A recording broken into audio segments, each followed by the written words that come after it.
Friday, March 13th, 2026. AGNDD intelliReport topic. All 6 U.S. crew members killed in Iraq plane crash. Please pardon any visual and informational inaccuracies in this partially AI-generated article-based video. All 6 U.S. crew members killed in Iraq plane crash. Fighting continues across the Middle East, including new Iranian attacks on Gulf states. Explosions rocked Tehran during a mass rally marking Al-Quds Day. CNN, updated 1:13 p.m. EDT, Friday, March 13, 2026. Here's the latest. Deadly plane crash. The U.S. military says all 6 service members aboard an American refueling aircraft were killed when it crashed in Iraq on Thursday. The U.S. said the incident was not due to hostile fire, but an Iranian proxy group claimed responsibility. New leader. U.S. Defense Secretary Pete Hegseth said Iran's new supreme leader has been likely disfigured, casting doubt on his first purported message released yesterday. War on land and sea. Fresh strikes have rocked the region, including more Iranian attacks on Gulf states. Hegseth waved off Iran's actions in the critical Strait of Hormuz, saying there's no need to worry about it. President Donald Trump said he'll know the war is over when he feels it in my bones.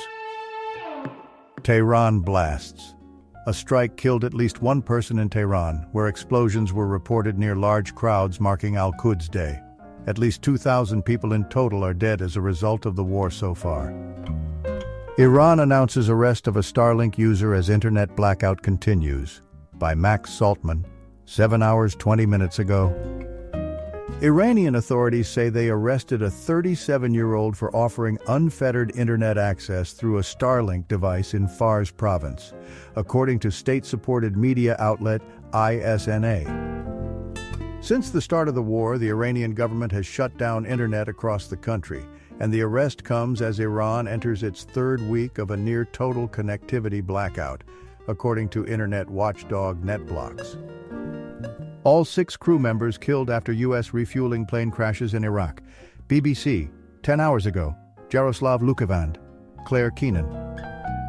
All 6 members of a U.S. military refueling aircraft's crew have now been confirmed dead after it crashed in western Iraq, U.S. Central Command, CENTCOM, has said. The U.S. initially said it had located 4 of the deceased crew. It said neither hostile nor friendly fire were involved in the loss of the KC-135 aircraft on Thursday. The tanker had been involved in ongoing U.S. operations against Iran and was one of 2 aircraft involved in the incident. The second landed safely. The Boeing-manufactured aircraft are capable of refueling planes mid-air and play a major role in U.S. military operations. They were used extensively in the First Gulf War to extend the range of fighter jets and bombers. CENTCOM said the incident occurred at about 14 o'clock ET, 19 o'clock GMT on Thursday, and that the circumstances of the crash were now under investigation. A search and rescue operation was then launched to locate the remaining 2 crew members. The U.S. Military Command Unit added that the identities of the personnel who had been killed were being withheld for 24 hours so their next of kin could be notified. Gen. Dan Kane, chair of the U.S. Joint Chiefs, told a news conference on Friday that the plane had crashed while the crew was on a combat mission. U.S. Defense Secretary Pete Hegseth hailed the aircraft's crew members as American heroes, stressing that their sacrifice will only recommit us to the resolve of this mission.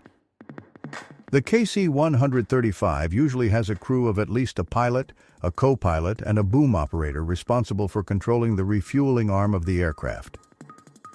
CENTCOM earlier described the crash as happening over friendly airspace, but this is a region of Iraq where pro-Iranian militias operate. Iran's military claimed on state TV that an allied group had targeted the plane with a missile. Thursday's crash brings the official U.S. military death toll in the U.S.-Israel war with Iran, which began a fortnight ago, to 13. The U.S. military has now lost at least 4 aircraft during the current war.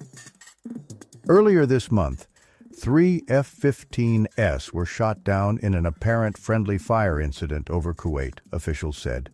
All 6 crew members were able to safely eject. Boeing manufactured the KC-135 Stratotanker for the U.S. military in the 1950s and early 1960s. It has been a backbone to the U.S. military's air refueling fleet and allow combat aircraft to carry out longer missions without needing to land. Separately, Israel's military said on Friday that it had launched a fresh, wide-scale wave of strikes targeting Iranian infrastructure across Tehran. Explosions were later reported in and near the Iranian capital.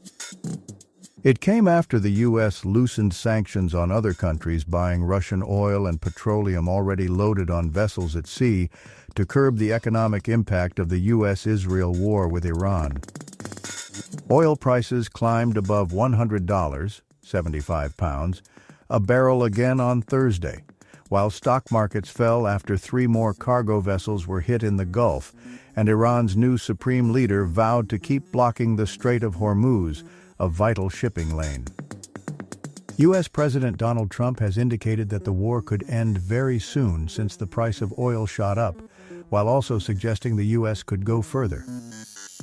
France's military announced on Friday that a drone had killed a French soldier who had identified as Staff Sergeant Arnaud Frion and wounded 6 others at a Kurdish military base in northern Iraq yesterday.